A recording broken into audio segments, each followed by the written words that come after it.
What's up, guys? Welcome to another episode of the Terminator Training Show. I'm Kevin Smith. Today's episode is going to be a Q&A from Instagram story Q&As this week.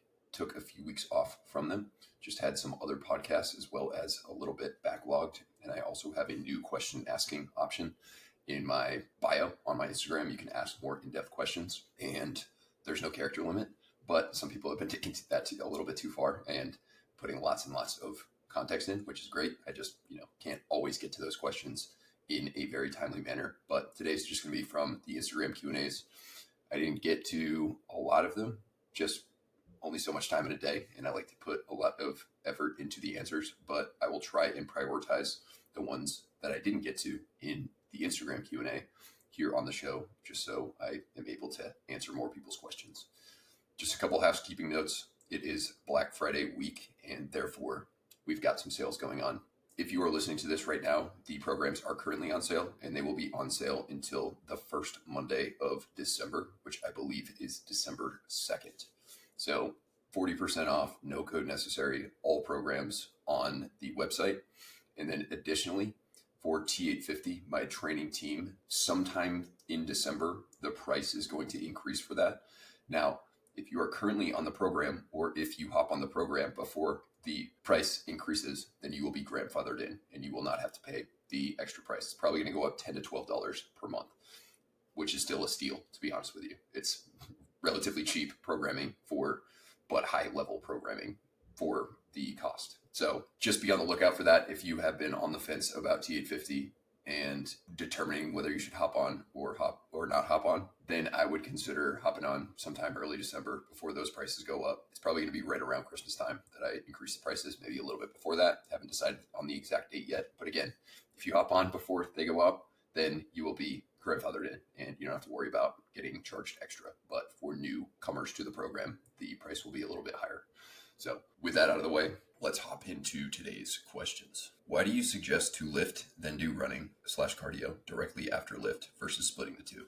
I don't remember ever suggesting this in all cases. In some cases, if it works best for your schedule, or if it's a lower volume lifting session followed by a lower volume conditioning session, sometimes it makes sense to kind of consolidate those two stressors into one session. But if you have the opportunity to, or if these sessions are a little bit longer, or if they're a little bit different from one another and your schedule allows it, then splitting them is usually a better option than doing them back to back. There are certainly exceptions to that, but that would be my general recommendation. The thing I don't recommend is doing cardio right into your lift. I don't know a lot of people that want to start a lifting session with depleted glycogen stores, slightly inflamed joints, slightly dehydrated, and a little bit mentally fatigued, just because you're more likely to not have a good session and or hurt yourself during that session. There are exceptions to that too. If all you care about is running and you're just doing strength training to support your running, then occasionally doing a run followed by a lift can be okay. I still would recommend splitting them, even for runners. But otherwise, I wouldn't recommend doing a conditioning session followed by a lift, unless, of course, it's just like a 5 to 10 to 15 minute easy conditioning warm up, or if you don't really care about showing up to your lift and putting your best foot forward. So that would be my recommendation. Either lift straight into conditioning if it's a longer session, or if it doesn't work for your schedule to split them up, definitely consider some intra-workout fueling and good pre-workout fueling and hydration, or you can split them up into 2 different sessions or do them on different days. That would be all solid options. The only thing I wouldn't recommend doing is a conditioning session, a legit conditioning session followed by a legit lifting session if you care about performance in both. Next question, best ways to recover from SFAS. There's no real secret to it. It's just going to take some time. The best options are to do really the things that work for recovery in general. And those things are get great sleep, very consistent sleep, plenty of it, manage your stress well, choose a stress management technique of some sort, whether it's meditation, yoga nidra, breath work, going for walks in nature, really anything along those lines, hanging out with people that you enjoy hanging out with. Eat well. I would say when you first get back, you probably want to eat a calorie surplus just to gain some weight back and fill your glycogen stores back up and not be so depleted. But there's definitely a limit to that, and you don't want to go too crazy or stick with that for too long, or else you're just going to be a lot more inflamed. So maybe I would say like first week back, eat a calorie surplus, try and make most of it healthy. Of course, you don't have to eat perfectly. You can have some treat meals or whatever it may be. But the longer you continue to do that, the more inflamed your joints are going to get, and the more it's going to detract from your ability to recover from SFAS. How long will it take? It really depends on the person. It varies from person to person. It depends on your ability to do all the things I just mentioned or not. It is also genetic. It's also dependent on how prepared you were for selection and how much or how little selection absolutely destroyed you. But it can be done. Just take some time. It takes some diligence, and it takes some good habits and good discipline to really stick to the basic recovery habits. You can do other things like massage, you can do hot cold therapy and things like that, but those things are going to pale in comparison to the big ones: sleep, nutrition, stress management. So that would be where I would put most of my focus.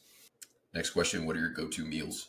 Yeah, so I'm a big fan of eating similar foods at similar times on similar days for the most part. Not 100%. I don't get that super duper anal or obsessive with it, but when I'm working, like, I really like routine, and I like doing the same things at the same times on most days, just because it helps me limit decision fatigue, as well as reduces my chances of making poor decisions, as well as it's just convenient. And I choose foods that are very convenient, but also not so convenient that they're just packaged foods that make me feel like shit or, inflame me and end up making me want to eat a shit ton of food and feel terrible afterwards. So I stick with mostly whole foods. I usually have 1 to 2 breakfasts, 1 to 2 lunches, and a little bit more variety with dinner. But usually I've got like 4 to 5 main dinner meals. I'll talk about a couple breakfast options and a couple lunch options, and then dinner I'll kind of just talk about like the way I think about going about it. So breakfast, these days I either have, for like my protein source, I'll have either some eggs and egg whites all mixed up. I also add some cottage cheese to that, just to add some extra protein, and eggs and cottage cheese is actually pretty delicious. Don't knock it till you try it. Or I will have a little bit quicker option if I don't feel like making eggs. I will go with a big bowl of Greek yogurt, and then I mix whey protein into that. Right now I've been using a cookies and cream. I think it's called cookies and cream from BPN, but you can really use any protein. I like vanilla or like cookies and cream style protein for that, but chocolate's pretty good too. And I basically mix that in. I put a couple scoops of protein in first, so like 45 grams, 50 grams of protein just from that. And then I add yogurt to make it more into a paste. So it takes a little trial and error to get the yogurt to protein mixture right. But you can make it a little more gooey. You can make it a little more pasty. If you want it a little more gooey, you can add some water to it or whatever, just to water it down a little. But make that, and then I put in some fruit as well as some honey. So those are my 2 protein sources for my 2 different types of protein breakfast. I don't do both of those in the same breakfast, but each of those provides me with 50 to 60 grams of protein right off the bat. And I think having a high protein breakfast is a great way to start the day, especially if you struggle with either overeating later in the day, or if you struggle to get enough protein in. Start the day strong with a big protein breakfast, and you're going to be off to the races. For carbs, I usually go with either a few slices of sourdough toast with some peanut butter, maybe a chopped up banana, and some honey, or I will go with some rice and grinds, usually 2 servings of rice and grinds. Rice and grinds is something that I've never seen in grocery stores. I always buy it online. It's from Pride Foods, and it's a great oatmeal alternative. I mentioned in the last episode, I don't digest oatmeal all that well, but rice and grinds is obviously rice-based, and it's delicious, and it kind of has a similar feel to oatmeal, and you can add similar things to it. So I'll do that, and I'll add some berries to it, usually frozen berries, because the frozen berries act as a good way to cool it off so you can eat it sooner. And because the oatmeal is hot, it makes the frozen berries less frozen. So it's a good little double win there that I have discovered over time. I'm sure other people have discovered that too. You can add that to oatmeal too. If you handle oatmeal well, you can try that for sure. But that, or I'll have a everything bagel with peanut butter, honey, and maybe some chopped up banana, just depending on the day and how many carbs I need to eat that day. But big protein, big carb breakfast, nothing crazy with the fat, because breakfast is usually my pre-training meal. Unless I'm running, then I usually do my run before I eat anything. Unless I'm doing a higher intensity run, then I'll eat something. But easy, low intensity zone 2 runs, I don't really need to eat much. If anything, I'll have some liquid carbohydrates in the form of Vitargo or something along those lines. Lunch, I'll either have a factor meal. If it's like a day where I don't feel like making anything, I'll have a factor meal, sometimes 2. Usually factor meals are anywhere from 500 to 600 calories, and they've got 35 to 45 grams of protein in them. And they've got some good vegetables, good solid starches, good solid proteins, and they're very convenient. And for a meal delivery, meal prep company, they taste pretty damn good. So I'll have those if I'm crunched for time, or I will make a big triple decker sandwich with 3 slices of bread. Sometimes I'll even do 2 separate sandwiches with 4 slices of bread, again, depending on how many carbs I need that day, with some turkey, some ham, and maybe some roast beef sometimes, and some cheese, pickles, cucumbers, some spicy mustard, something along those lines. Very, very basic stuff. Or if I have some beef and rice sitting around, I'll just make some sort of beef and rice bowl. Beef and rice is one of my staples, and you can make it taste many different ways by adding certain things to it. You can make it more of a Mexican bowl, more of a classic beef and rice bowl. You can even add some eggs into it. It can be like a breakfast bowl, or you can switch that rice out with potatoes and make it even more of a breakfast bowl. For dinner, we usually do some sort of lean meat. We really like red meat, so leaner cuts of steak, leaner ground beef, ground bison, things along those lines. I'll either make some homemade burgers, or we'll do some beef and rice, or my wife will make some Asian meatballs with white rice, or she'll make some meatloaf that kind of look like burgers, but the seasoning we put in them makes them taste more like meatloaf, and they're delicious. Sometimes we do some salmon, some fatty fish, usually once a week, sometimes twice. Sometimes we do some chicken, and that is pretty much the staple for dinner. And then my staple carbohydrates are always going to be either sweet potatoes, white potatoes, or really any type of potato. I just digest that a lot better. Or white rice. Sometimes we'll do some couscous or some quinoa. I don't quite digest that as well as white rice or potatoes, but it's not quite as bad as like crushing a bunch of oatmeal for me, or whole wheat stuff. So that's really person dependent. It's totally up to you what you go with for carbs. And then once in a while, we'll just do some like pasta. I also digest pasta really well. And we'll mix either like some chicken and pesto into that, or some meat sauce, and it's delicious. So that's my go-tos, and they're all pretty simple. Dinner takes a little bit longer. My wife and I kind of trade back and forth between who cooks. She definitely cooks a little more often than I do, but we both take some of that share. And usually once a week or twice a week, we will get some sort of DoorDash or takeout. And usually once a week we go out to eat, and that works pretty well for us. So nothing too crazy, but also I like to prioritize foods that are going to nourish me and help me perform better, not just with training, but also throughout the day working. And if I eat a bunch of processed stuff or like super high sugar, and it's not like right around training or later in the evening before bed, that's usually when I eat my less favorable foods. Then I feel shitty afterwards, and I just don't perform as well sitting here behind my computer. So hopefully that makes sense, and hopefully that adds up. Next question, is it okay to work more pull than push at the gym, or is an even split better? I would say this is not even just okay.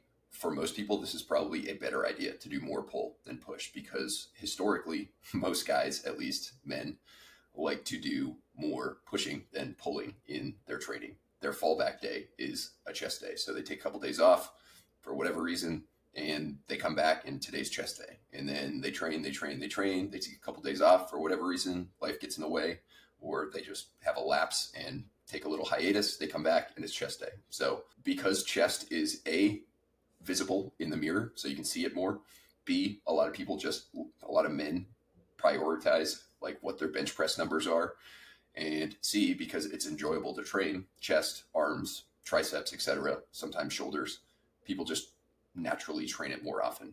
And therefore, they don't train the pull muscles, the back, quite as often, or they'll train the lats a ton, but skip the upper back, which I've talked about several times recently. And that can be a mistake, not just because it is going to give you visual imbalances and you're going to have imaginary upper back and or imaginary lat syndrome, but it can also be rough on the shoulders. It can be rough for overhead mobility and general shoulder health and functionality. So having a good solid balance between back and basically pulling muscles and pushing muscles is a great consideration. A lot of people will take this a little too far. A lot of coaches will say like 3-to-1 or 4-to-1 pull to push ratio, which is a pretty extreme case. I wouldn't necessarily recommend that much of a ratio, but somewhere along the 1.5 to 2 times pull to push exercises or volume, not necessarily exercises, but like sets per week might be a good idea. So say you're doing 12 sets a week for push, maybe you could do 18 to 20 sets a week for pull. And another reason that could be important is because pushing muscles and pulling muscles are not like a one-to-one thing. I've talked about this a little recently too, but the back has a lot of different components of it. It's not just the upper pecs, the lower pecs, and the mid pecs, like a push muscle would be. Maybe the front delts, you can include that too. You have your upper back, you have your lats, you have even your erectors and your QL, your lower back, and you also have like your upper traps. So a lot of different parts of the back need to be stimulated in order to have a well-balanced back. Of course, you don't have to have a separate, there's like 20 muscles in the back. You don't have to hit a single separate exercise for each of the 20 muscles. A lot of overlap, but you want to consider training the back a little more. Additionally, the strength profile of the back is a little bit different than the pushing muscles. It has a descending strength profile, which means it is going to be easier in the lengthened position and harder in the shortened position when your hands are closer to your body on like a row, or when your chest or your chin is closer to the bar on a pull-up. And therefore, it might need a little bit more intensity, because if you are quitting or stopping a set when you hit full range of motion failure, you still can get out some length and stimulus out of that exercise by doing some partials or by adding a little bit of extra volume. So that would be another very, very uncommonly talked about reason to train the back more. So those are all just considerations for training the back. But generally speaking, if you fall into the category of I've trained chest or push muscles way, way, way more throughout my entire life than pull muscles, and or you have visual imbalances, like your shoulders are super rolled forward, or if you're wearing a shirt and you can't see your traps, like someone standing behind you can't see your traps or your rhomboids or your upper back really at all, then that's a good indication that your upper back is undertrained, either because you've neglected it or you just haven't trained it properly and your lats kind of take over for most of your pulling exercises. So this would be definitely something to consider, I would say, for the average person for sure, but it doesn't have to be super crazy like 3-to-1, 4-to-1 like some people claim it has to be. Next question, would you say jiu-jitsu is a valid low impact cardio? I don't want to have to quit for prep. So I'm assuming you're prepping for selection and you're wondering about whether jiu-jitsu would enhance or detract from your selection prep. And I would say it really does depend. It's not necessarily going to improve your preparedness for selection on its own. It could be added into a selection prep program, but I would tread very carefully with it. For most people, as a general blanket statement, taking a hiatus from their extracurricular activities, in your case, this would be jiu-jitsu, but some people like to play basketball. Some people like to go and do a bunch of other, fun, enjoyable sports. And that's great, freaking awesome.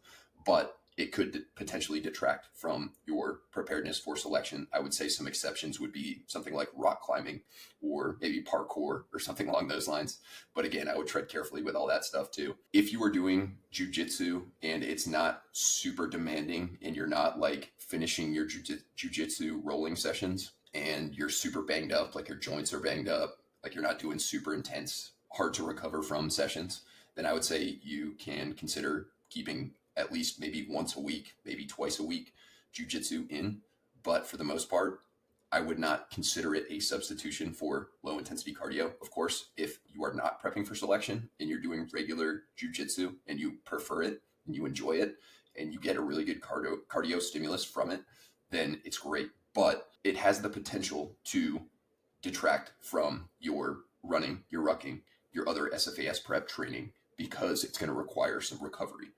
So if you are maybe doing one low intensity conditioning session per week or low impact conditioning session per week, and you want to put in your BJJ 2-hour session or something like that instead of it, probably not a bad idea, probably okay. But again, if you are feeling super banged up after those jiu-jitsu sessions because you roll hard or, you guys are taking it pretty seriously, then you may want to consider a different option. When in doubt, my recommendation would be to take the last couple of months before you go to selection and put jiu-jitsu on the side burner and get back into it when you're done.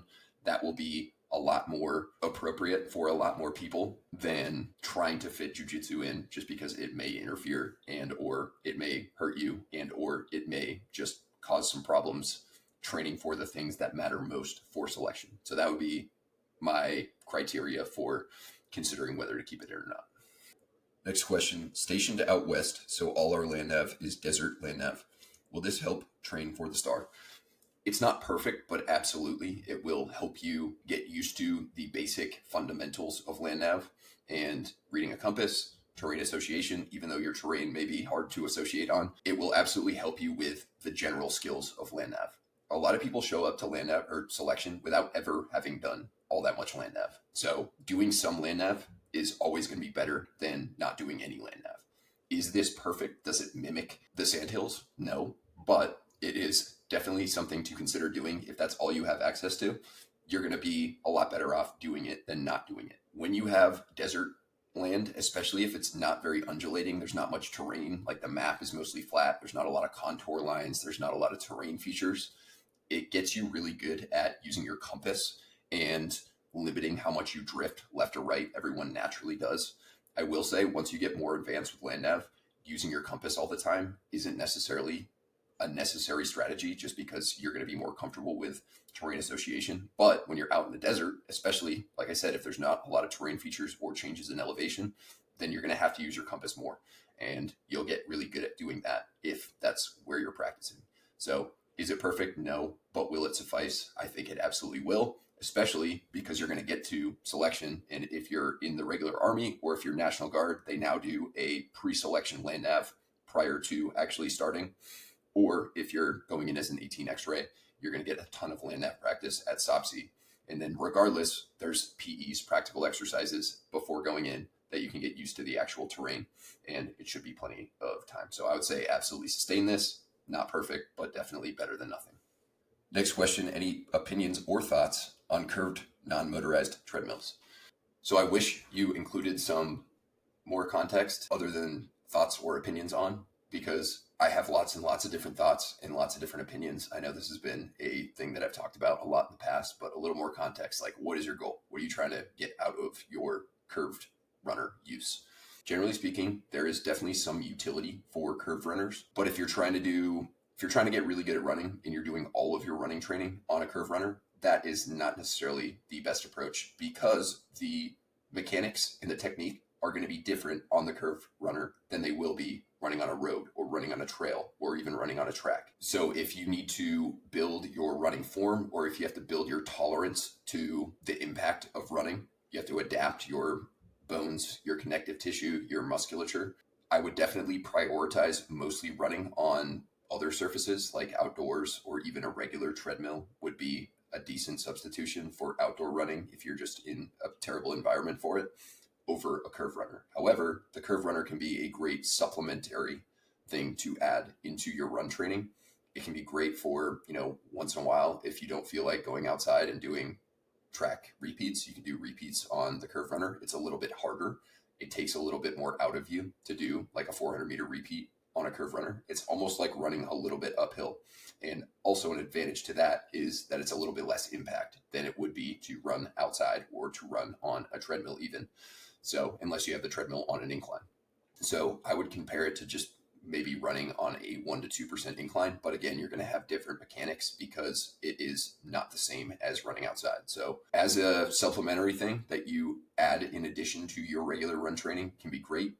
As your primary means of getting really good at running, not the best idea, just because it's going to be a little bit of a learning curve when you actually get to where you're being tested on a run outdoors in a different environment and you're just not used to running in that environment. If you're just using a curve runner to build general fitness and you don't really care about being really good at running in a specific environment on a specific surface, then you can absolutely use the curve runner. That can be a great idea. Usually running long, slow duration bouts on this thing is not super fun or enjoyable or super practical. You can do it for sure. But in that case, especially if you have access to a treadmill, I would do it on a treadmill over a curve runner, or I would do it outside over both of those things. But for repeats and shorter stuff, it can be great. It's just going to be a little bit harder. So those are some considerations. Next question, any updates for one-on-one coaching becoming available? Still keeping an eye out. Yes, I am back open for business. The application is live. It is in my Instagram bio, and it might be on my website. I will try and remember to put this in the show notes as well. But the application's back open, and I'll have some slots coming up in December, as well as January, as well as probably February. I've got some guys going to either basic training or going to selection, so I'll have their slots opening up. And additionally, at some point here in the next couple of months, expect to have expect to see a more of a group coaching option that's a little lower ticket and a little bit less one-on-one touch points. But that is the next project that I'm working on, just so I can help more people. I am just a one-man show, and it's, of course, my wife helps me with a lot of things behind the scenes, but she doesn't like program or handle client stuff for me because she's just not a fitness person. She's not qualified for that, but she's very qualified with other behind the scenes stuff that I suck at. She helps me tremendously, but in the coaching aspect, I'm just a one-man show. So I wish I could help every single person that applied, and I unfortunately can't because I want to give people what they pay for, really good service. And I am trying to resolve that by making a group option available. It'll be not quite like my training team. It'll definitely be more individualized than that, but it'll be somewhere in the middle of one-on-one and the training team on Train Heroic. So stay tuned. But yeah, if you have been waiting to apply, definitely take a look out for that. And if your application seems like will be a good fit, I will get back to you with an email with some information, and we'll go from there. Next question, how do you recommend easing into speed work? Ooh, good one. So a lot of people will just build their base. They'll run, well, this is assuming you actually do build a base. And if you are considering trying to get better at running, I would absolutely build a base. If you want more details on that, go listen to episode 95. I talk all about building a base. But assuming you've built a base and you're ready to start doing a little bit of speed work and running faster, towards the end of your base phase, I would consider adding in some strides and or some hill repeats and or some pickups throughout your runs. So a stride, I've talked about this quite a bit recently, just to reiterate, is either after your run or before your run, or even on a non-running day, you pretty much start off with a jog for about 15 to 20 yards. And you go into not a sprint, but a faster speed than your zone 2 stuff at what you think may be like a tempo pace or a repeat pace. It's going to be a little bit of guess and check at first, but it should not be an all-out sprint. You shouldn't be completely destroyed after sprint sessions or stride sessions, but it should be faster than your easy running pace. If you're sore the next day, you overdid it. You don't want to be sore. You want to feel great after a stride session. So maybe you start with like 4 or 5 of them, and you go into that faster bout for 80 yards or so. Maybe start at 60 yards, maybe go up to 80 yards, maybe go up to even 100 yards, and then you slow back down into a jog, rest as needed, and then do another one. That can be a great way to get your body used to running fast without true speed work that's not super duper fatiguing. Hills, same thing. I would say 20 to 30 seconds going up a hill on a decent incline, not a full-on hill sprint, but just running faster than your zone 2 stuff. A repeatable pace, probably like a 7 to 7.5 out of 10.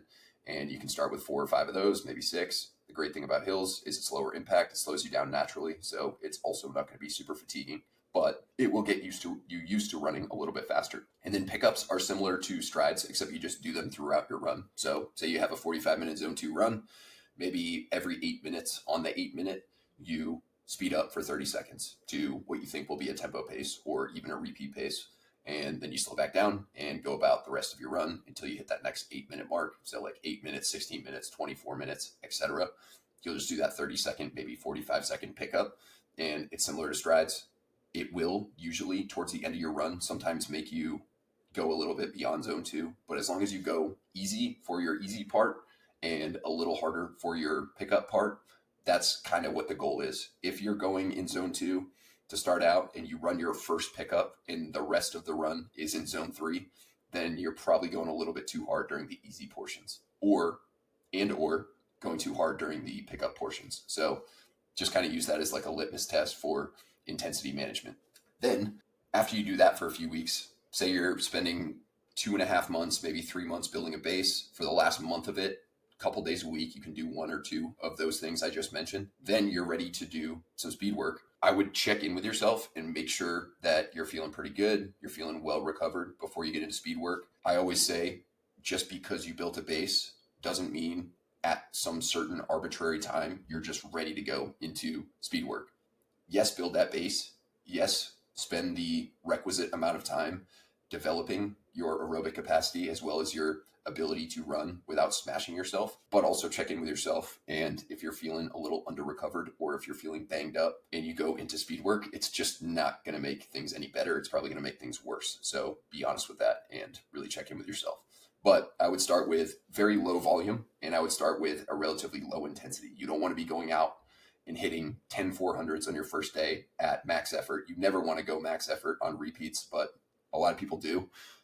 It should be at a pace that you can reasonably manage. You can finish your base phase, do those strides I was just talking about, check in with yourself, make sure you feel good, and then do a time trial. You could do a 2-mile time trial.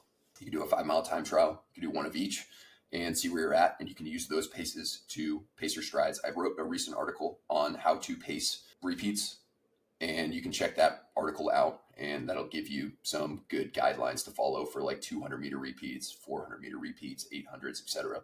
I would start with 200s. Maybe your first repeat session is something like 10 200s. You can use your 2-mile pace that you ran, say, the week before, and you can take 20 to 25 seconds per mile off that and run your 200-meter repeats at that pace. You should not feel completely destroyed or completely smashed after your very first repeat session. If your first repeat session, you ask yourself at the end, like, could I have done more repeats, or could I have gone harder? Or do I feel like I challenged myself, but not too bad? And you can say yes, then you did your first repeat session really well. If it's an absolute emotional event and you're destroyed and you have to take a couple days off after because you just went too hard, or if your first repeat is significantly faster than your last repeat, then you definitely need to work on some pacing and being reasonable with it and dialing that in. So I would start with that, and then you can add a 200 per week, or maybe even 2 200s per week, or you can do the same amount of repeats one week as the next week, and then every other week you can add probably 2 200s. Generally, I don't recommend adding more than 400 meters worth of volume per week. So say you are doing 10 200s for your first week. The most I would add the next week would be 400. But if you're just starting out, I would say just add one repeat, so 200 meters. If you're a little more advanced, you can add 400 meters over a week, and you should probably be fine. Or if you've been to where you were doing higher volume repeats and you dialed it back a little bit, then you can make bigger jumps just because you're more used to it. But always tread carefully and always kind of underestimate, if anything, your abilities instead of overestimate. Lean towards the side of being conservative rather than a little bit too bold. So that would be my recommendation. Hopefully it goes well for you, and best of luck. Next question, should I run the SFAS prep before shipping out for 18X or only weeks before selection? I recommend, although many people have done SFAS prep before going as 18X race, and it probably is not the end of the world, I would recommend choosing a different program going into basic and then waiting till, if you're able to, during your SOPC hold or whatever it may be, hit the SFAS program. You might not be able to follow it perfectly, but you could at least take some workouts from it and just get the general layout and structure and kind of adjust accordingly based on the workouts that they're having you do. Before basic, if you want a better approach, I would say if you struggle with running, the 2 and 5 mile program would be your bread and butter. That would be a great option for you. If you're pretty well balanced and you want to continue building some strength, you want to continue building some endurance, but nothing super specific, Jack Gazelle version 2 or version 1, I'll make a podcast soon about the differences between those, but those are both solid options. In general, Jack Gazelle version 1 is a little bit less well-rounded, but it's more powerlifting strength specific, so squat, bench, deadlift, and running. And Jack Gazelle version 2 is less powerlifting specific, but a lot more well-rounded, has a lot more jumping and general athleticism, and it has different splits and different exercises each phase. These programs don't necessarily need to be followed in any particular order. They're not like Jack Gazelle version 2 is not a continuation of Jack Gazelle version 1. It is a completely different program. The main similarities are the fact that they're hybrid programs. Or you can hop on T850. You can try that as well. Those would be probably the better options before basic, and then you can consider going into SFAS post basic. But have guys followed SFAS going into basic training and probably succeeded? Yes, I don't have any exact case studies for that, but I usually don't recommend training for selection, doing a selection specific prep too often. So if you're just prepping for selection perpetually, it's not going to be very longevity friendly, and you're going to hit points of diminishing returns. And if you build a really good base of general physical preparedness before you get into your selection specific prep, then you're usually going to be a lot better off, and it's going to be more sustainable. You're going to hit points of diminishing return a lot less frequently or not at all. And that would be usually a better option. So best of luck at basic. And yeah, hopefully that gives you some good ideas of how to approach it. Next question, what is a Metcon? How to use them? Saw it in JG2 and wondered. Google is not useful. Yeah, I'm actually surprised you can't find good information on Google. But then again, Metcons are kind of this made up thing that originated from CrossFit. Essentially, what it is combining strength and conditioning to give an athlete a very high intensity, usually a shorter duration metabolic stimulus where you are sort of training multiple different energy systems in the body. Primarily, it's going to be mostly anaerobic, but there's going to be an aerobic component as well. And the way I like to use Metcons, because most Metcons, especially when you see CrossFit Metcons, they are, in my opinion, very poorly structured and not appropriate for a lot of people. And or a lot of people just do way too many Metcons. They should be used very sparingly. So in Jack Gazelle, I think phase 1 and 2 has one Metcon per week.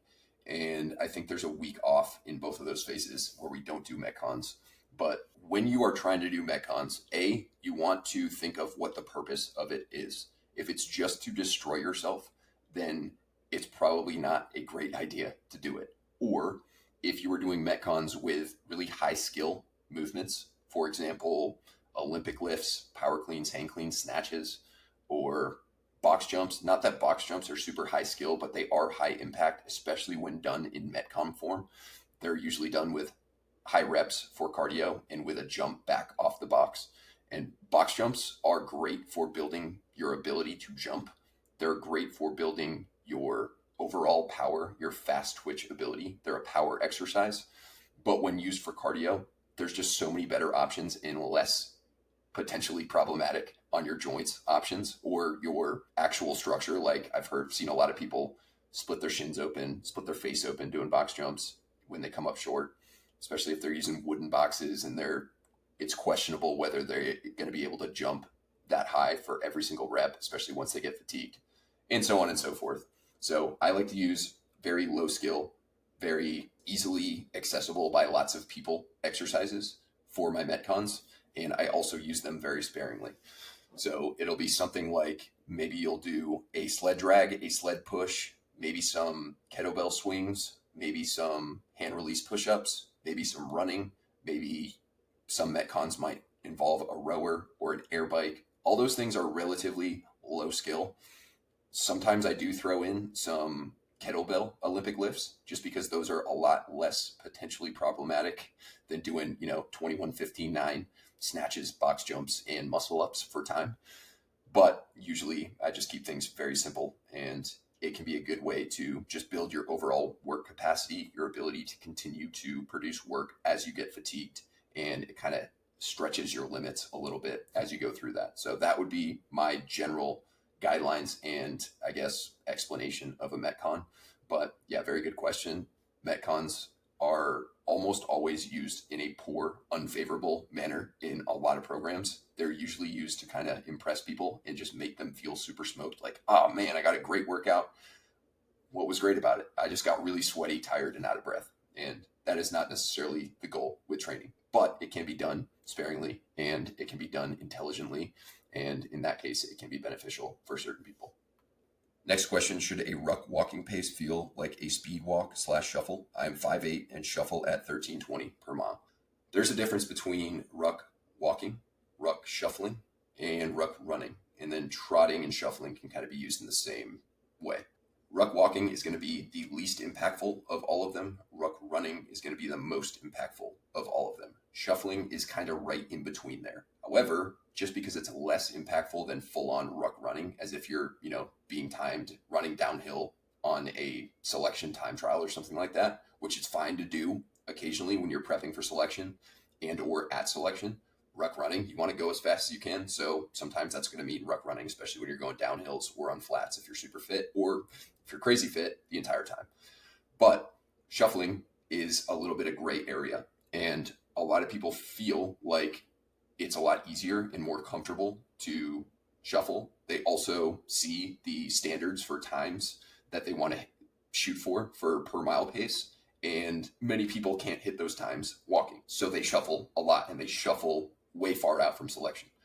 Generally speaking, I would recommend not doing that. even if your walking pace is slower than the recommended times, so 12 to 13 minute miles, if your walking pace is 14:30, 15 minutes, 16 minutes even, you can continue practicing it and getting better at it, and it's lower impact, so it's easier to recover from and less potentially problematic on the joints, etc. But B, even if you can't get to where you can walk 13:30 miles or 14-minute miles, if you can get close to there, once you do start shuffling, once you do start running, as you get close to selection, you are going to, and you also build a really good base of strength, durability, running base, all that kind of stuff.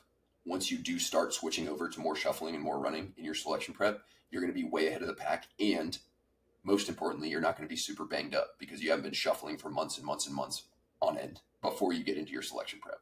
So generally, if I have a client that has been ruck walking quite a bit, we've built a really good running base, and maybe he's further out than 3 months or so from selection, that's usually when I start doing a lot more ruck running with my clients. I might have them shuffle periodically. For example, if you're going on a 90-minute ruck, first 10 minutes and last 10 minutes, you just walk the entire time. That's kind of like the warm up and the cool down.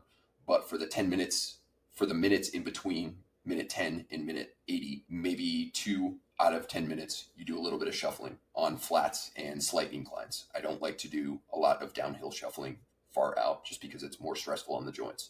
Maybe the following week or maybe 2 weeks later, you do 3 minutes out of every 10 minutes of shuffling or something along those lines. That way you get used to it, you get to practice it, you get to build the skill and kind of get accustomed to how it feels, but you're not just going out and shuffling your entire ruck, because that's just going to be a lot more demanding and stressful and potentially injury provoking than walking.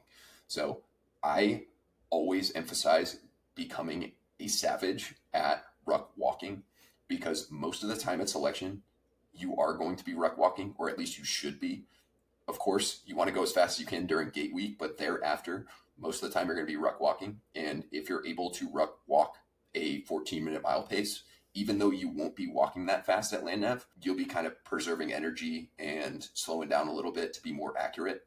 But if you're capable, that's your fast pace that you're capable of walking when you slow down to preserve energy and be a little bit more aware of your surroundings for land nav. Maybe you're walking a 17, 18-minute mile pace rather than if you never practice ruck walking and you're smoked during land nav and you have to walk slow to preserve energy, maybe you're walking a 23, 24, 25-minute pace. And those minutes absolutely add up. So good question. I would say tread carefully with ruck shuffling, especially when you're really far out, regardless of your height, regardless of your walking pace, but also avoid the self-limiting belief that you can't get your ruck walking pace faster, or you try ruck walking really fast once or twice. You're like, that's really uncomfortable. I hate that. I'd much rather shuffle. That is usually how people go about it. And anything you do that you're not used to, especially rucking, which is just no matter what, going to be uncomfortable regardless.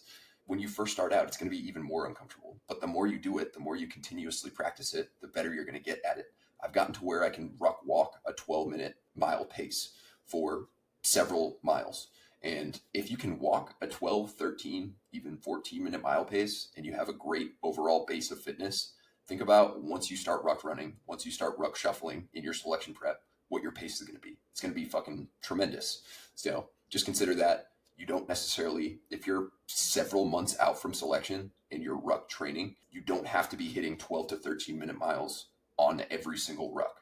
That would be like, say you want to run a 35-minute 5 mile, so that's your 7-minute per mile pace for a time trial. That would be like always trying to run that pace every single time you run. That is just not how training works. There's a big difference between when you're getting tested on something and when you're actually training for something. And usually training occurs at a lower intensity or effort than your actual test day. That's how it should be if you want to make progress and sustain it and not fuck yourself up. So hopefully that makes sense. Next question, best workouts for grip strength. So I wouldn't necessarily, unless your only goal is to build grip strength, then I guess you can do a full workout with grip strength stuff only. But adding things to your workouts for grip strength, so like grip strength exercises would be a better option. And you might just be calling exercises workouts, which a lot of people do, but there's a difference between an exercise or part of a workout and actual workouts. So we're going to talk grip strength exercises. It does have a specificity component, so it does depend on what type of grip strength you are looking to build. Are you looking to prepare for selection and just get used to low carries a lot? Are you a rock climber and you want to improve your grip strength for rock climbing? Do you want to be able to do a dead hang for longer? Do you want to be better at climbing ropes?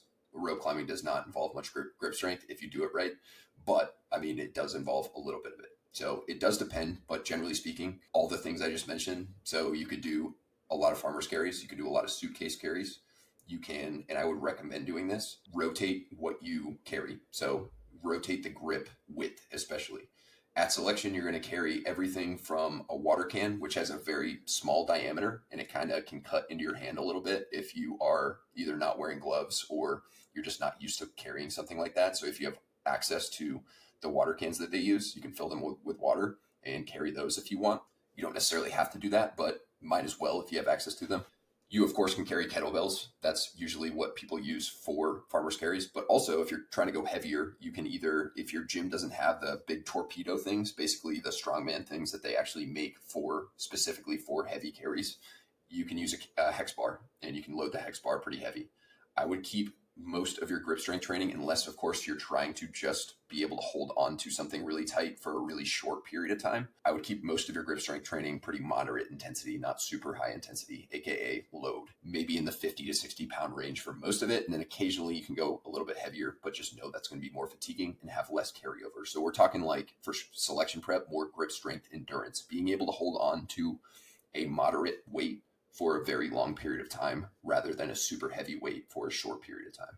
So you can do that. You're also going to have to carry some things with wider diameters. You're going to have to carry some poles, some of the aluminum poles that they make for apparatuses. And if you possibly can, either purchase, or if your gym has fat grips to put on dumbbells, or you can even put them on a hex bar or whatever it may be, I would consider using that as well, just to get used to that wider diameter. That requires a little bit of extra grip strength, especially if you have smaller hands. That can be a really good thing to consider practicing. I would probably consider doing that regardless of who you are. You can also do things like dead hangs. You can hang on to a pull-up bar for a really long period of time. And a great additional advantage to that is it can be great for shoulder health, just doing lots of dead hangs throughout the day. You don't necessarily always have to go to failure or anything like that. I wouldn't recommend always going to failure, but doing it periodically would be a great idea. You can do it pre-workout, post-workout. You could do it if you have a pull-up bar at your house. You can do it at home throughout the day, and that would be another good option. If you're really looking to dial things in, or if you just know that you have lacking grip strength, you can purchase what's called Captains of Crush. They have multiple different resistance profiles on them, multiple different resistance amounts, I should say, where some of them are really, really hard to squeeze. Other ones are a little easier, but usually they come in like packs of 3. And you can basically Google Captains of Crush grip training and come up with some form of Captains of Crush protocol where you use that. That's just like really high frequency. This can be overdone for sure if you do a lot of Captains of Crush and then you use a lot of grip training in your training sessions and you don't wear straps. Like, you can absolutely overdo the grip. So I would recommend really focusing specifically on grip stuff separately from your actual lifting. So when you're doing hinges, when you're doing split squats, lunges, where you have to hold dumbbells, I would usually use straps for those, or grips. That way you're not overdoing the grip training, and then you can train your grip very separately. That way you're also not selling those muscles short that you are actually trying to build with the exercises I just mentioned, because grip is a limiting factor. Other things include legless rope climbs. That can be a great option. Just be safe with it. Don't go crazy high, and make sure you are, doing that appropriately, not just going and being dumb. Common sense definitely applies. You can do towel pull-ups or towel hangs. You can do plate pinch carries where you grab, say, a 25-pound bumper plate and carry that, or even just hold it still. And then you can also rotate, like maybe you have all your fingers on it for a period of time, and then you get really strong with that. And maybe you just take your pinky off, or you take your pinky and your ring finger off. So you have just your index finger and your middle finger and your thumb, and you're carrying it like that. Or you can increase load. They usually have bumper plates. I would say starting out for most people would be like a 25-pound bumper plate, but a lot of places with bumper plates have 25s, 35s, 45s, and sometimes they even go up to 55. And if you can grab a 55-pound plate and carry it for a while. You can use chalk for this. I would recommend using chalk, but if you can do that for a while, you're going to have a really strong grip in regards to pinching, and that can be super important as well. Some gyms also have multiple different handles that you can either put on a pull-up bar, or they're maybe like in combination with your pull-up bar. A lot of soft gyms have these. Like some of them have like these balls that are various sizes, either like a big wide ball or a smaller ball where you can do dead hangs or even pull-ups on those. Some gyms also have like rock climbing grips where you can do like pull-ups or hangs with just a couple of your fingers. So lots of different options, and it really just comes down to what you're kind of training for. But if you're prepping for selection, I would focus mostly on carries. And if you're lacking in the grip department, you can consider doing the Captains of Crush stuff on the side. So that should give you a pretty good idea of how to go about it. Next question, do run and lift rest days need to be concurrent? For example, train 7 days a week, undulating specific rest. So what I think this is asking is, if you're following a run and a lift program, can you set it up to where you don't have any off days? So maybe some days you lift and run, some days you just run, some days you just lift, but it's 7 days a week of training. And I would say if your goal is to perform really well at either or both of these domains, definitely consider taking a rest day per week. There are certain instances where for a short period of time, if you're like peaking, it may be appropriate to train more than 7 days in a row. But for the most part, for sustained progress and recovery and mental, like even psychologically, not getting super burnt out, having a rest day, at least one per week, would be a good idea. Every single high performing athlete in the world takes a rest day, usually once a week. Sometimes if they're like an ultra runner or something like that, like deep into their prep, they might run every single day. But other than that, especially to gain strength, to gain muscle, and to improve your running in a way that doesn't bang you the fuck up, having a rest day per week would be a better option. Now, if you are just training for general health and well-being and you're getting older and maybe you take a rest day and you just don't really feel very good the day after or whatever, and you like to keep yourself active, training 7 days per week, doing some form of exercise, I should say, 7 days per week can be a fine approach. But there's a difference between that and performance. In that case, you would not be doing running and lifting every single day, but maybe once a week you would do some easy hiking, or you would do an easy bike ride, or you'd go and swim or something along those lines, or you do yoga or Pilates or some mobility work or something like that, maybe 1 or 2 days per week. And then maybe you lift 3 days per week and you run 2 or 3 days per week. That can be a fine option. But for max performance, it's totally different, because there will be certain workouts where you have to push the limit a little bit in the gym as well as running. And because you're pushing the limit like that, even if you feel like not sore or super fatigued, you actually are in fact building up that overall fatigue, and it's going to interfere, or it's going to slow your progress down compared to allowing yourself to push hard, but also rest harder. A lot of people have the training down. They have no issue pushing themselves in the gym and going balls to the wall and putting that work in. Lots of people are okay with that, especially people who listen to this and follow me. What people really lack is the recovery aspect. Train hard, recover harder. Sounds really trite and maybe kind of like bullshit, but it is absolutely a very important thing. If you look at the top performers, the top athletes in the world, they recover better than almost anyone. It's really like any other aspect of life where you are putting a lot of hard effort and determination and a lot of energy into something. At some point, you need to restore and replenish and give yourself a break so that you can continue to go back and put that high effort in all the time. I have to do this all the time. I have to remind myself all the time with work that taking an afternoon off, taking even a day off, which I rarely do, but when I do, I come back and I am way more focused. My output per unit of time is way, way higher, because I actually allowed myself to step away and take a break and kind of replenish and take a little bit of a load off so that I can go back and get back on the grind. So generally speaking, I would recommend at least 1 day off per week. For some people, maybe 2 days off some weeks would be the best idea. It really depends on what your training looks like and what you're going for. But time off, recovery is massive and not something to overlook. Next question, any plans for a program for firefighters? So I have multiple different programs that are geared towards tactical athletes, and firefighters would fit that category. Your schedule is definitely going to be a little bit different, so you might have to make some adjustments to one of the following programs that I'm going to mention, but it absolutely would work very, very well for firefighters, and I have multiple firefighters following pretty much all of the ones I'm going to mention. I've had coaching clients, and I have current coaching clients that are firefighters, and their schedules are always different. Some people, it's like 2 days completely on, 48 on, 72 off. Some guys, it's like 4 on, 4 off. Some guys, it's like 24 on, and then just more randomly dispersed throughout the week. But they're always different. So writing a program with that schedule in mind would be, a shot in the dark. Some people it might be appropriate for, but a lot of people it wouldn't be. So what I would recommend is just following one of the following programs. It would be Jack Gazelle version 2, Jack Gazelle version 1, or T850. Those would be all excellent programs for firefighters. You would just probably have to make some adjustments, move some days around just based on your work schedule and how busy you are on certain nights where, maybe you get one night where you don't have a lot of calls and you get plenty of sleep. You can train the next day.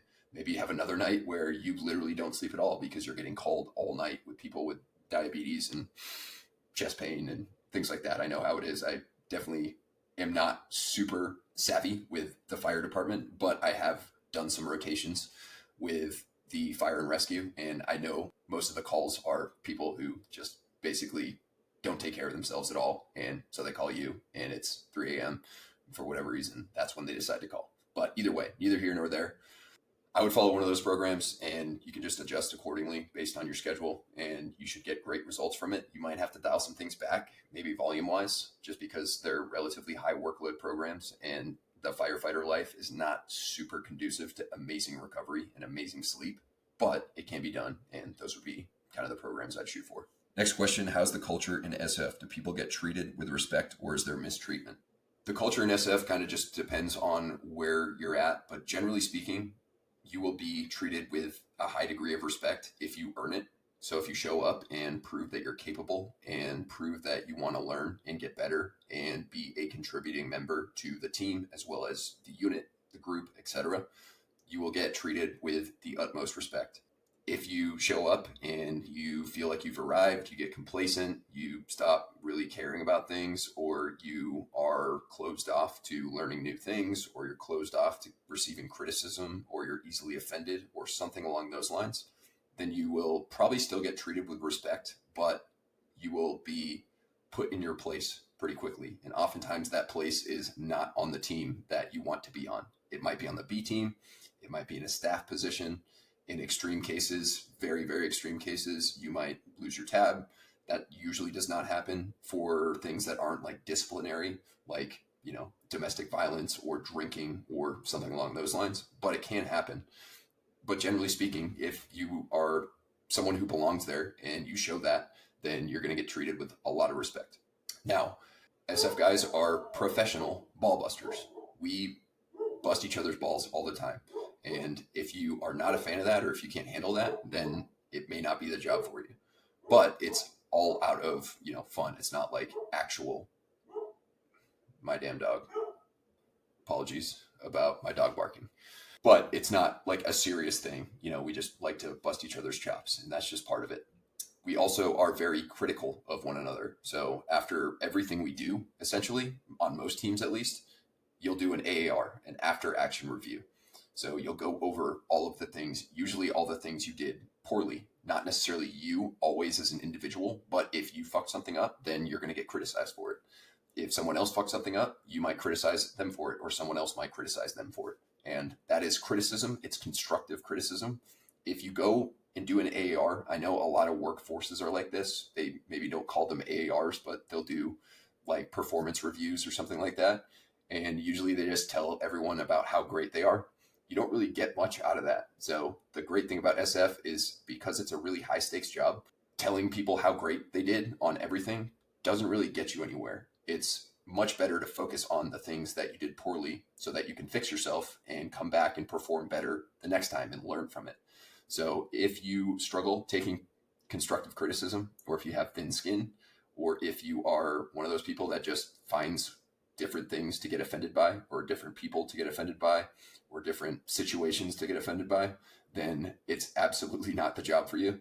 But if you can handle all that, then you're going to be good to go. What I usually say is if one person treats you with disrespect, it's usually on them. If everybody else treats you respectfully, but this just one person for whatever reason doesn't, it's usually something wrong with them, not you. If it's a trend and you start noticing multiple people treating you with disrespect, then you are probably fucked up and you have to fix yourself, or you got to, seek other employment opportunities or something along those lines. So that's what I would say is the general flavor of SF in regards to being treated respectfully or not. Just know that there's a big difference between respectfully treating someone and busting their balls. Big difference. So just part of the job. Next question. I work shifts and often sleep 4 to 6 hours. I try to catch up with 11 to 12 hours once a week. Is that a bad idea? Yeah, so this would not be my preferred approach if you can do anything about it, which I'm guessing you probably can. We'll just talk a little bit about some considerations.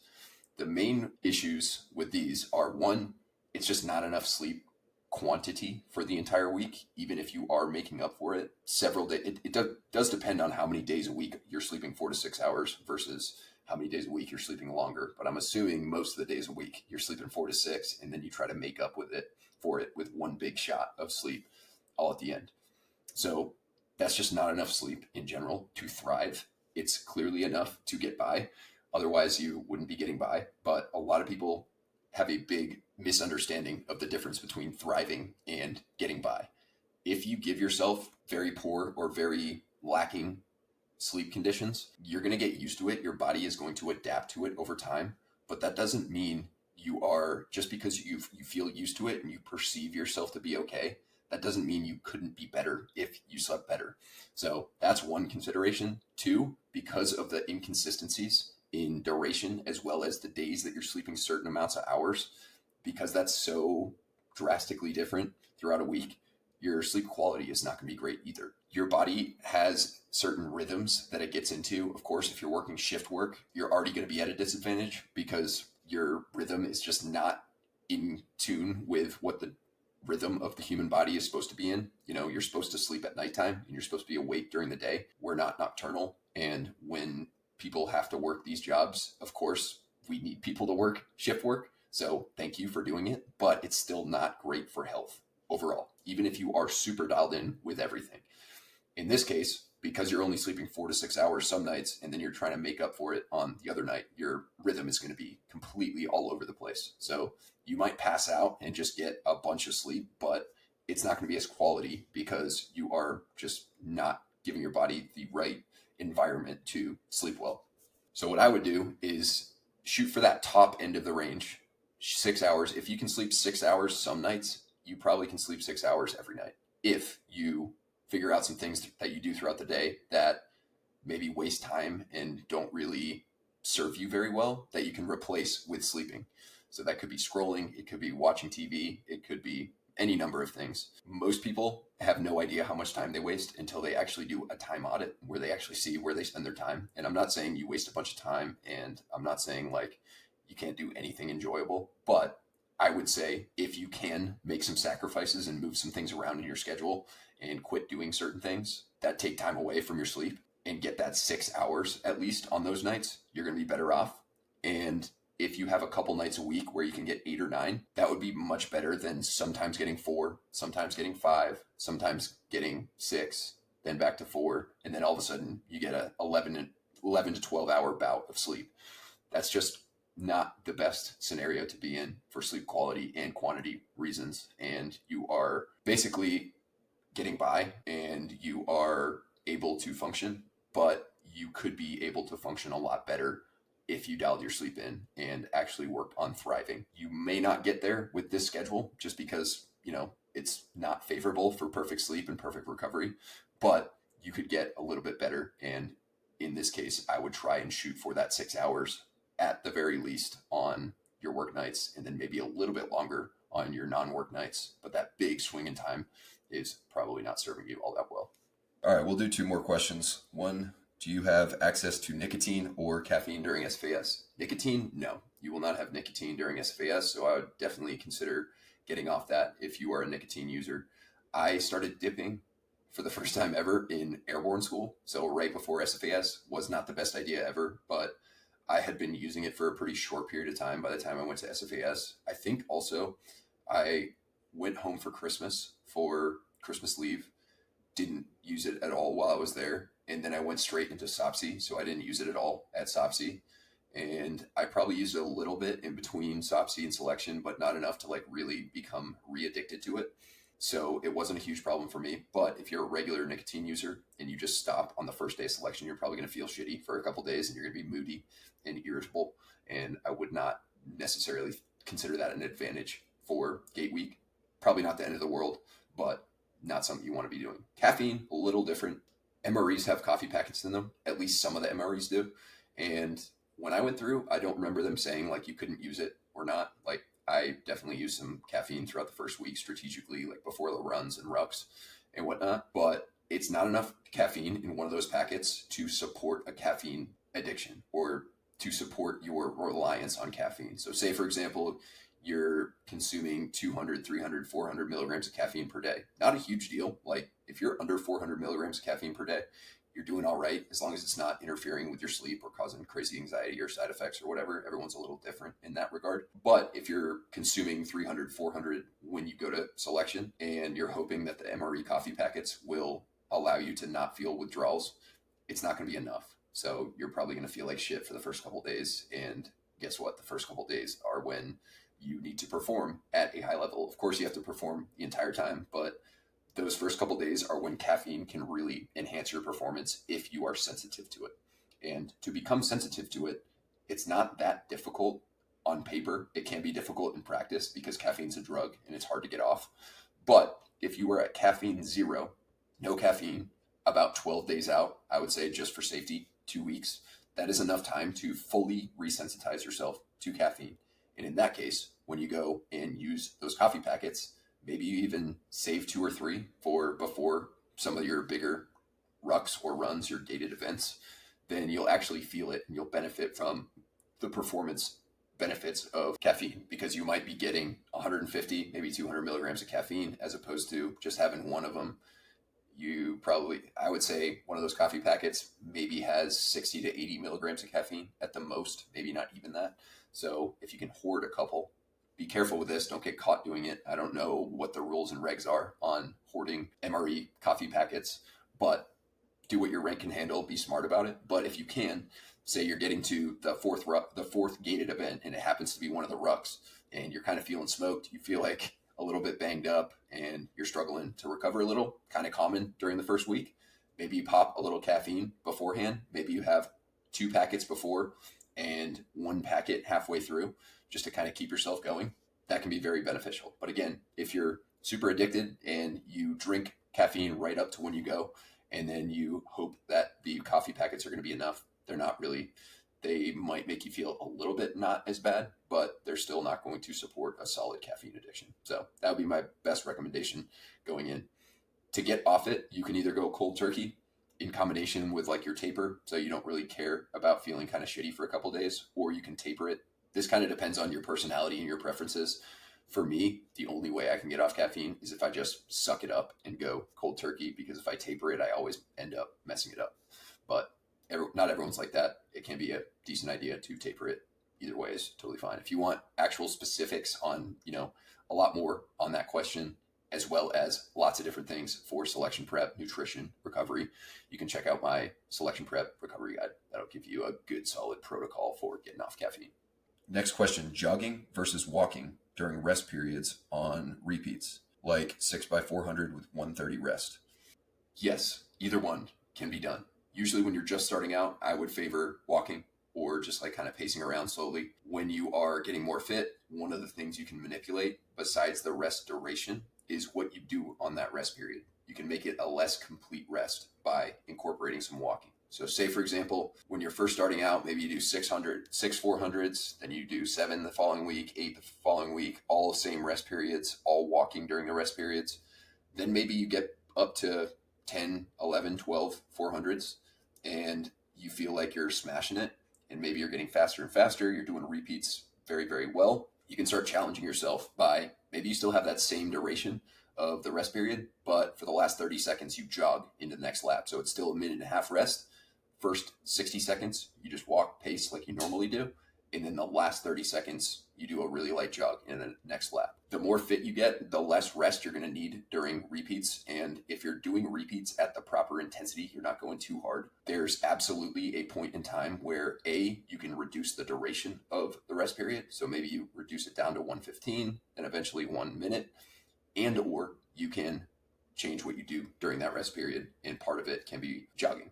A lot of people who are higher level runners, like professional runners, they just jog during their rest periods. It's almost like a fartlek run, more so than repeats. But since they're so fit, a marathon runner might run 25 400s, and in between each 400, they have 30 seconds of rest, but they're just jogging. And they'll continue to do that at marathon pace. And it's definitely a bruiser of a workout, but they can do that. It's pretty impractical to expect to be able to get there as just a regular person that is trying to get better at running, but not like a elite marathon runner. But you can kind of use that to guide your decisions with manipulation of rest periods. For many of my clients, I will have them, once they get more advanced, we've been doing repeats for a long time, I'll have them run for part of the rest period. And it works pretty well as long as you're not starting to run for your rest periods and it's detracting and making you worse at repeats and slowing you down. The important part about repeats is the ability to repeat the pace and sustain the pace and choose a good solid pace that is appropriate for your abilities and your goals, not necessarily to try and rest less and hope for the best. So as long as you are doing it reasonably and you're being smart about it, you should be able to manipulate rest periods, and it can be very beneficial to do. All right, we'll make this the last question. Does non-running 15,000 steps 6 out of 7 days help in any way to become special operations? So I think what he's asking is averaging 15,000 steps per day, but non-running. Will that help you prepare for selection? And no, not necessarily, but it's not a bad thing to do, especially if you haven't started building a running base yet and you're averaging 15,000 steps per day. You are going to be less susceptible to injury when you do start increasing your running volume, mileage, intensity, and things like that. Your body's just going to be more used to being on your feet. So it's not like some magic thing where like you can expedite a base building process significantly because you just average a lot of walking steps per day, but it is definitely a consideration. If you're averaging 3,000 steps per day, like the average American, and you start a base building plan and you do a bunch of running, you're just less likely to be accustomed to it and used to it, just time on your feet, and it could be potentially more problematic. So not a bad idea to increase your step count for a while. If you are doing it in addition to, say you're getting closer to selection, you're doing a selection prep program and you're doing some walking in addition to your running and your rucking, your lifting, etc. Is it going to enhance your results? No, but it's also not going to detract from it, and you're just going to be more used to being on your feet. And so long as you're not going too crazy with the walking or trying to hit some crazy high step count, or you're not doing like power walking all the time, then it's not going to interfere with your progression and your ability to put good solid effort into each of the important workouts that you have to do for selection prep. So is it going to be something that like really supercharges or enhances your selection prep? No. But is it a bad habit? Absolutely not. In fact, it's a really good habit, whether you're training for selection or not, to get more steps. You don't have to get quite this high. If you're just looking for a healthy, sustainable step count, you can get 8, 9, 10,000 steps per day and be really, really well off. But it's definitely not something that you have to like dial back or fix or anything like that. I would definitely sustain it if it works well for you and you got the time for it and it doesn't detract from your training. Definitely something to consider doing. So that's it, guys. Last question. Thank you very much for tuning in. I will be back soon with another episode. This next episode is going to be a breakdown of my 3 hybrid programs, Jack Gazelle version 2, and T850. So I get a lot of questions about that, so I figured I'd make a little quick episode on the differences and what you can look for in those programs. So yeah, thanks for listening, guys. Chat soon. Till then, Terminator out.